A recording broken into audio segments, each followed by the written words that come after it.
പുകഴ്ത്തീനേശുവെ പുകഴ്ത്തി നാം രക്ഷകനെ എന്നു വാഴ്ത്തി.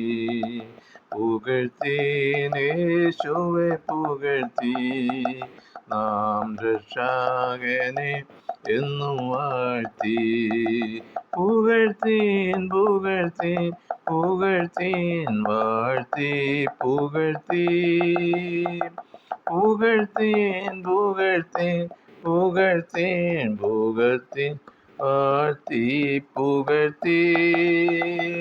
പുകഴ്ത്തി യേശുവെ പുകഴ്ത്തി ഞാൻ രക്ഷകനെ എന്നു വാഴ്ത്തി. കൃപയും ദീർഘക്ഷമയും മഹദയെയും കരുണയുമുള്ളോ. കൃപയും ദീർഘക്ഷമയും മഹദയെയും കരുണയുമുള്ളോ. നല്ലവൻ അവനെല്ലാവർക്കും തൻ പ്രവർത്തികളോടുമെല്ലാം. നല്ലവൻ അവനെല്ലാവർക്കും തൻ പ്രവർത്തികളോടുമെല്ലാം. വന്നിടീൻ വന്നിപ്പീൻ യേശുവിൻ സ്നേഹമാം പാതനാ. വന്നിടീൻ വന്നിപ്പീൻ യേശുവിൻ സ്നേഹമാം പാതനാ. പുകഴ്ത്തി യേശുവെ പുകഴ്ത്തി നാം രക്ഷകനെ എന്നും വാഴ്ത്തി. പുകഴ്ത്തി യേശുവെ പുകഴ്ത്തി നാം രക്ഷകനെ എന്നും വാഴ്ത്തി. കർത്താവായ യേശു ക്രിസ്തുവിൻ്റെ നിസ്തുല്യ നാമത്തിൽ എല്ലാ പ്രിയ ശ്രോതാക്കൾക്കും സ്നേഹം അറിയിക്കുകയാണ്. ഇന്നത്തെ നമ്മുടെ ചിന്തയ്ക്കായിട്ട് 117 സങ്കീർത്തനം അതിൻ്റെ 2 വാക്യം, 2 വാക്യങ്ങൾ ഉള്ളൂ ഇതിൽ. അതിന് 2 വാക്യത്തിൽ പ്രകാരം പറയുന്നുണ്ട്: നമ്മോടുള്ള അവൻ്റെ ദയ വലുതായിരിക്കുന്നു, യഹോവയുടെ വിശ്വസ്തത എന്നേക്കുമുള്ളത്, യഹോവയെ സ്തുതിപ്പിൻ. വളരെ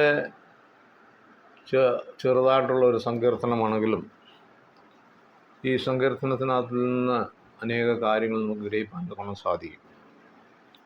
നമ്മോടുള്ള അവൻ്റെ ദയ. വിലാപങ്ങളുടെ പുസ്തകത്തിൽ പറയുന്നത് നാം മുടിഞ്ഞു പോകാതിരിക്കുന്നത് ദൈവത്തിൻ്റെ ദയ എന്ന് മാത്രമാണ്.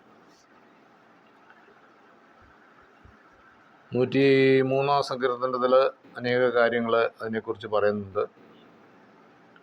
അവൻ നമ്മുടെ ലംഘനങ്ങളെ നമ്മോട് അകറ്റിയിരിക്കുന്നു.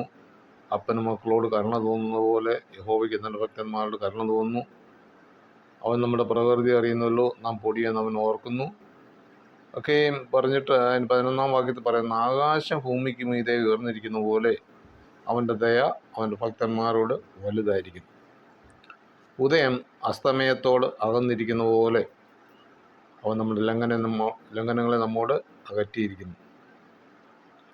പ്രിയ ദൈവജനമേ, നാം ദൈവത്തെ ആരും തേടിപ്പോയതോ ഒന്നുമല്ല. ദൈവം മഹാകരുണയുള്ള ദൈവം, മഹാദയുള്ള ദൈവം. അവൻ നമ്മളെ തൻ്റെ കരുണയിൽ നമ്മളെ വഹിച്ചു, സൂക്ഷിച്ചു, പരിപാലിച്ചു.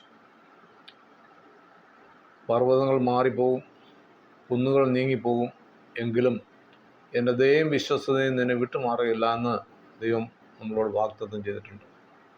ഓരോ ദിവസവും നമ്മളായിരിക്കുന്നത് ദൈവത്തിൻ്റെ ദയയും ദൈവത്തിൻ്റെ കൃപയും ദൈവത്തിൻ്റെ കരുണയും, ഇത് മൂന്നും ഒരുപോലെ നമ്മുടെ ചുറ്റും ഉള്ളതിനാലാണ് നാം ഈ ലോകത്തിൽ നിന്നും നിലനിൽക്കുന്നത്. ഇത് അനേകർ തിരിച്ചറിയുന്നില്ല.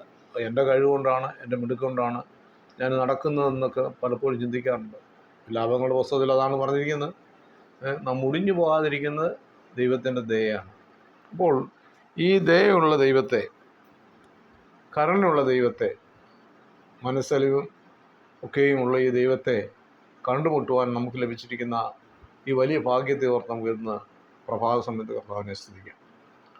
രാവിലെ രാത്രി കിടന്നുറങ്ങും, രാവിലെ സമയത്ത് ഉണരുന്നത് ആരുടെയും കഴിവുകൊണ്ടല്ല, ദൈവത്തിൻ്റെ ദയയും ദൈവത്തിൻ്റെ കരുണയും ദൈവത്തിൻ്റെ വിശ്വസ്തതയാണ്. അതാണ് പർവ്വതങ്ങളൊക്കെ മാറിപ്പോകും, കുന്നുകളൊക്കെ നീങ്ങിപ്പോകും, എങ്കിലും എൻ്റെ ദയയും എൻ്റെ വിശ്വസ്തതയും നിന്നെ വിട്ടുമാറുകയില്ല. ആ വാഗ്ദത്തം ചെയ്ത കർത്താവിന് പൂർണ്ണമായിട്ട് ആശ്രയിച്ചുകൊണ്ട്, കർത്താവെ, ഓരോ ദിവസവും നിൻ്റെ കൃപയിൽ ആശ്രയിച്ച് മുന്നോട്ട് പോകാൻ, നിൻ്റെ ദയയാൽ എന്നെ നടത്തണമേ, നിൻ്റെ കരുണയാൽ എന്നെ നടത്തണമേ, നിൻ്റെ ദീർഘക്ഷമയാൽ എന്നെ നടത്തണമേ എന്നുള്ള ആ പ്രാർത്ഥനയോടുകൂടി ഓരോ ദിവസത്തിൻ്റെ ആരംഭ നിമിഷം മുതൽ നമുക്ക് ദൈവത്തെ സ്തുതിച്ച് മഹത്വപ്പെടുത്തി മുന്നോട്ട് പോകാൻ തക്കണം സർവശക്തനായ കർത്താവ് സഹായിക്കട്ടെ. ദൈവമാണ് നമ്മളെ നിർത്തിയിരിക്കുന്നത്. നമ്മൾ പാടാറുണ്ടല്ലോ, നിന്നതല്ല എന്നെ നിർത്തിയിരിക്കുകയാണ്. ആയാൽ ആ ദൈവത്തിൽ പൂർണ്ണാശ്രയം വെച്ചുകൊണ്ട് ദൈവിക വാഗ്ദത്തങ്ങളിൽ ഉറച്ചു വരുന്നുണ്ട് മുന്നോട്ട് പോകാൻ തക്കണം സർവശക്തനായ കർത്താവ് നമ്മുടെ ജീവിതത്തിൽ സഹായിക്കട്ടെ. അതിനുവേണ്ടി ഏൽപ്പിച്ചു കൊടുക്കാം.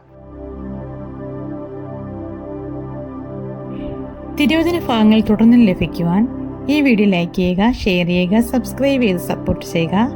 തുടർന്നുള്ള തിരുവചനങ്ങളുമായി നമുക്ക് വീണ്ടും കാണാം.